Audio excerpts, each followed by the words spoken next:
dog breed is best for me? The first step is to work out what your end game is. In other words, is your ultimate dog going to be a family pet or a working dog for security or detection work? Once you have this information, we can then start to narrow down the breeds suitable for what you want. Other factors that can influence your decision is past experience from watching dogs on television, having a childhood pet, or having a friend with a highly trained working dog. You may live in an apartment, but your favourite dog is a Great Dane. Let's say, as an example, you want a dog as a family pet only.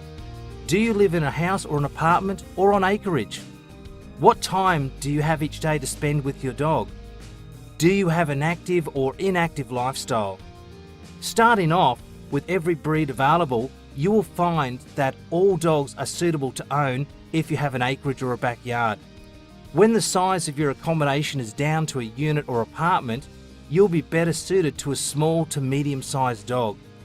From any of the toy breeds to dogs such as Staffordshire Terriers, Pugs, French Bulldogs, Poodles, and even some larger types such as Collies, Labradors, and Golden Retrievers.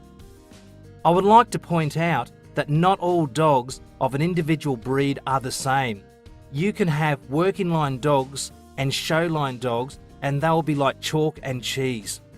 A working dog may have stronger character and be super energetic with a high retrieval drive to chase a ball or a stick. These dogs are the best for training, but can be a handful to live with. If you want a dog to sit around all day, a dog like this may not be the dog for you. The show line or pet quality dogs generally have a softer character and limited or low drives and are best suited as family pets. Mismatches can be made very easily, so it's important not only to select the right breed, but the right dog within the breed.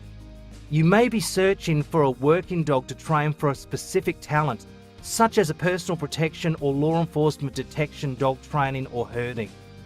Let's look at personal protection training for your home or business, or maybe you're a professional law enforcement officer and require a dog for your employment. The best breeds for these purposes are German Shepherd, Belgian Malinois, Rottweiler, Doberman, and Rhodesian Ridgeback.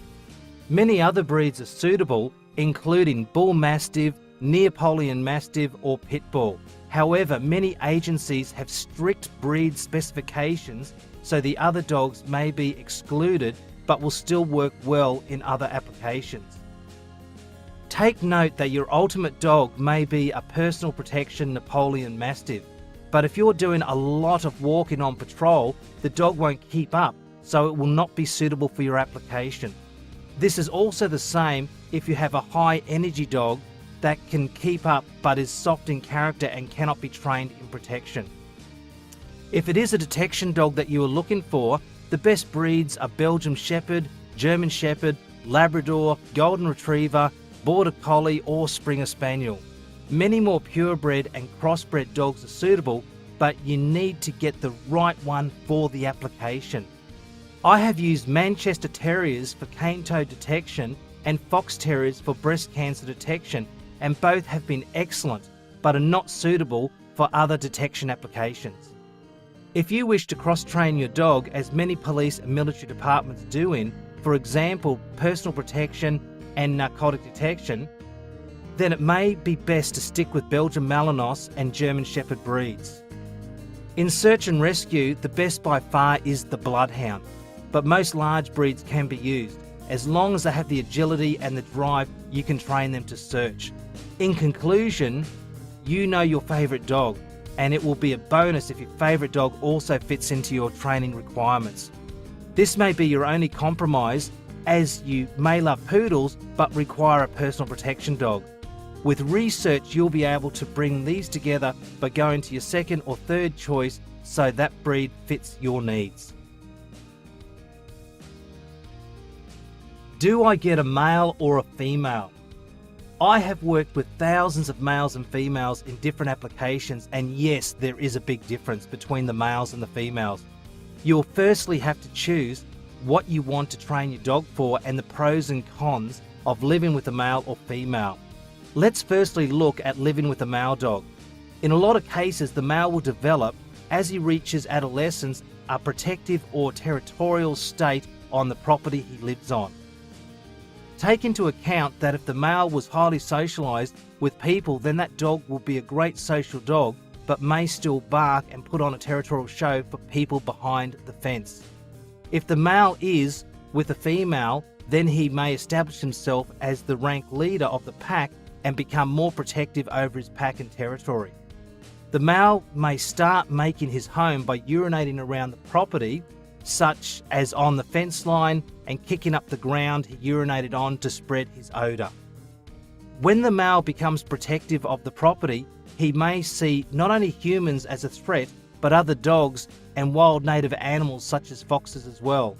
At a later stage, the frustration of barking behind the fence will increase his aggression levels, and you can end up with a dog that wants to chase wildlife and other dogs.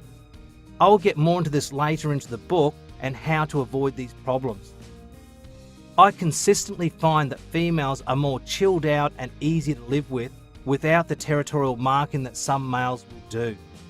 Also note that this above example is not representative of all male and female dogs. If you have genetically soft character dogs that are well socialised, both the male and female will be pleasures to live with. If you select a hard character working line dog with heaps of drive, both male and female will have a lot of energy and will not slow down.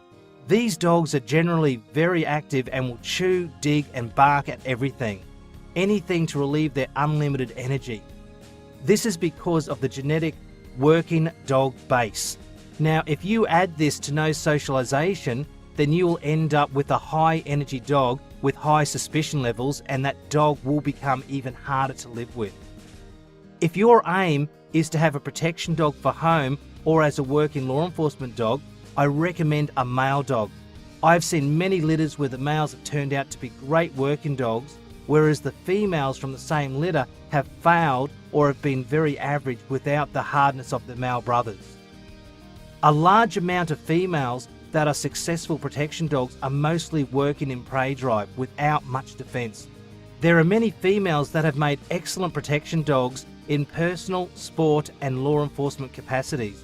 But as a trainer testing out thousands of dogs over many years, I found the males to be better protective gender when compared to the females. If your aim is to have a working detection dog, then both male and female are both suitable for this application. I always avoid hard character dogs when I select a dog for detection, as it creates too many problems in training, such as territorial marking, which can distract from detection work. However, if I require a multi-purpose dog for protection and detection, I would select a male or, if available, an exceptional female. I have trained a lot of environmental detection dogs, and I find the best to use are females, as you have much less drama with marking and dominance issues, so you can concentrate on detection training. I've also used strong character males, and a large amount of time went into fixing dominance issues with these. I found that soft character males with high drive have made excellent environmental detection dogs. So, in summary, the best dog to live with will be a female or soft character male. For any protection work, I would choose a male, and for detection, I would choose a female of high drive or a soft character male. The hardest dogs to live with are the hard character working line dogs. I have seen so many people that will select the best bred dog and pay large amounts of money for this world-class breeding to end up with a dog version of a 7-year-old child with ADHD. The most common complaint is that a dog just doesn't slow down and is jumping on everyone because it is always excited, barks at everything and chews anything laying around. This kind of dog is genetically a very hard character dog, and it also has a very high pain threshold, so when the owner tries to take the dog for a walk, they are dragged down the street and no amount of yelling at the dog seems to work.